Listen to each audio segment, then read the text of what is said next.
You're listening to Puff Digital's Into the Weeds podcast, brought to you in part by Puff Puff Posts and HigherMentality.com. The new and deadly menace lurking behind closed doors.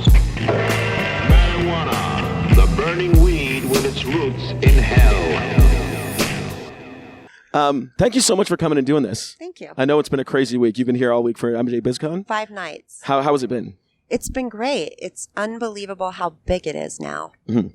It's so different. It was the 4th year for me. Yeah. And the difference of year 1, which I found really kind of community aspect, a little more gritty. In the Still small heady. hall. Now it's extremely different. It's very corporate. Really, so much on the floor. It's overwhelming to walk it. Mm-hmm. But didn't you find the floor kind of like, it's almost like that National Lampoon, like, hey kids, Big Ben, Parliament. Yeah. Hey kids, Big Ben, Parliament. We know, Dad, big, like it's extraction. And you Yeah. just look and it's like, wow, cool CO2 extraction. Cool CO2 extraction. Like it was just, You need like an engineering degree to Yeah. watch. Yeah. watch. Exactly. Yeah. I couldn't talk to people. I couldn't make eye contact Yeah. because I didn't want them to ask me a question because I'm not smart enough to answer it. So I put my head down and just kept running through until I found, so I was like, ooh, rolling papers. And then That's the thing. They'll explain it to you, but you still like, I don't know what words you're saying. You know? So Yeah. you only get half of the explanation. Like, okay, so I understand that tank does this thing, but I don't know what that thing is. And then, okay, we end up with dabs. Yeah. Perfect. Yeah. Every single time. So it's a dab machine. It's a dab machine. So it extracts. take me to a magical dab machine. Yeah. We're here. We'll get into it. We're here with Stormy Simon, legendary business person, now on the board of High Times. That's right. And we're also joined by Jon Cappetta, who's filling in today for Ephraim because Ephraim's not with us today. He's on tour somewhere. And John's VP the best. John's- John stood in for me when I blew my back out in LA and came up to the table and got it John. done. John is probably our first actual because this is your third time, right? Because we interviewed you and then you This is my third, yes. and then you co-hosted, and that's awesome. Thank you so much for doing this, and thanks for having us. And thanks. This is awesome. We're at the High Times Cannabis Cup in Las Vegas. That new First route, one ever the first one ever. in Nevada. Yeah. Oh, wow. First one ever in a legal consumption site. We did one a couple years we ago. did one in Nevada. Yeah, That's yeah, we right. did one It's in the Nevada. Consumption site. So we're at First Nuwu. one, something. We're at Nuwu Cannabis Marketplace, which is the first legal consumption spot lounge in Nevada. That's amazing. It's the Las Vegas Pilots have a compact with the city and state, which allows them to do this, even though the Gaming Commission basically shut down any other consumption lounge within definitely Las Vegas, let alone the state.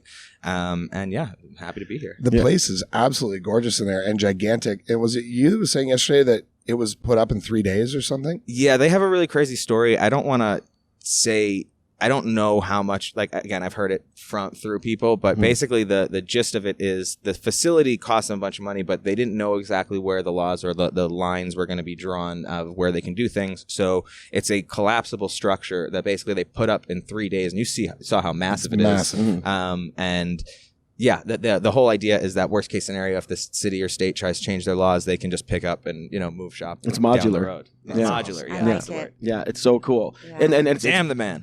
It's beautiful, and I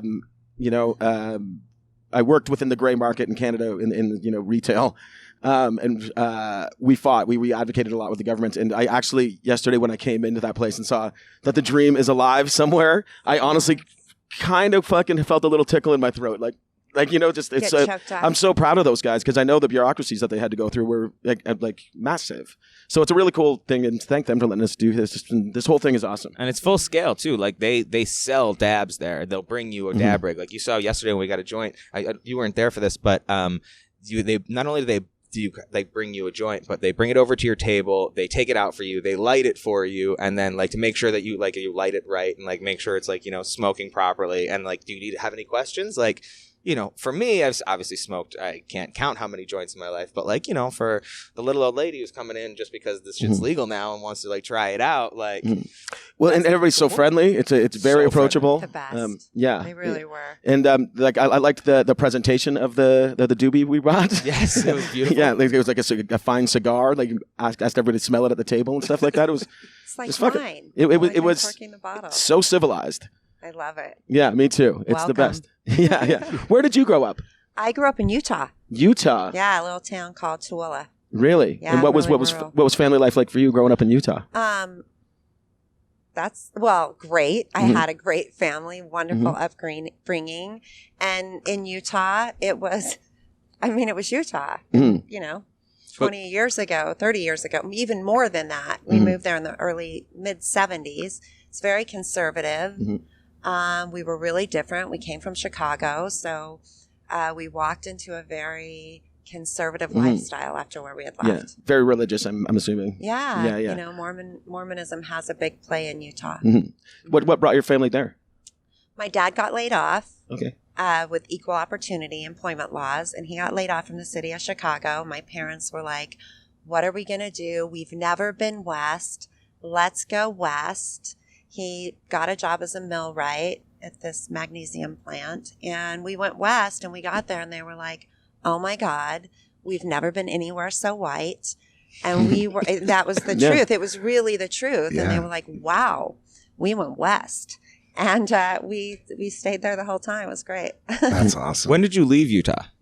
I've left a few times. So I've lived all over the West, Nevada, California, different places there, and Colorado. Went there when recreational legalization happened. Spent a year there. That was great. Were your parents like into weed? Were they liberal thinkers? Oh my God, no. That's what I was trying to ask. Though, when did you leave? When did you break the mold? Yeah, no, they weren't at all. It was very scary to them. They're the silent generation, so reefer madness was the truth in their mind. And when I first smoked weed, I was 13. I had no idea what it was. Is this in Chicago or Utah? Utah. Okay. So we're out back at the junior high school, and these girls have a joint. It was I didn't know what it was. I just remember spotting it, and then like watching it coming closer to me. Like my mom smoked cigarettes. I'd smoke cigarettes. So I was like, oh God, what is this? Gets closer, you smell it, you look at it, and I take it, and everyone's watching. It was like a thing, she's got it. And I took a drag, coughed, didn't know what to do. And they all started telling me what to do, like, hold it in, oh my gosh. No, don't breathe it out, hold it. And so that was it. And I went home and told my brothers. I smoked something. Older or younger? Older. Yeah. 7 years older, 6 and 7 years older. So I'm like, I smoked something, and I don't know what it was. And they were like, oh my God, it was marijuana. You smoked weed. And then I said, which was my belief at the time, I didn't know that was around since World War II. I thought that was only a thing in World War II. So that's how much education I had on the plant before I was 13 years old. Wow, so that was a thing? I don't know. Part of the propaganda was that there was no more weed? I have no idea where I got it. I was so blind to it that I must have heard that soldiers in World War II smoked weed, and I just kept that with me forever. I'm not sure. Okay. I don't know why I thought so it was that, you were more attributed to the soldier thing than it was. Okay. Yeah, the LSD and weed. Both soldiers. Yeah. Had your brothers, did they know? Had they tried weed already? So they were like, you're okay. You're going to be fine. And yeah, they thought it was funny. They didn't encourage it, but they, kept an eye on me and knew I started smoking after that. Oh, so you liked it? I did like it. It took me a few more times, like maybe a year later. By the time I was 15, I was a stoner, and I found myself contemplating more and thinking about things differently. And I really do feel like it opened my mind at that time, listening to different music and, sitting there exploring. Man down. There's a car coming through. Sick. Wow, it's a full on. And a motherfucker from the crowd, too. It's a parade. Hello. Hi. I don't know what they're doing. Anyway. I don't think they're going to get very far. So were the kids, so there was kids that were kind of cool, I guess, cool and cool in Utah that were sort of rebellious as well? Were their parents also conservative and things like that? Was it kind of the bad kids? Yeah, a little bit. Lots of conservative parents, lots of cool people, even if they didn't smoke weed. But you found each other. If you weren't a Mormon, really is how it worked. You kind of found that group of people, and it was really diverse.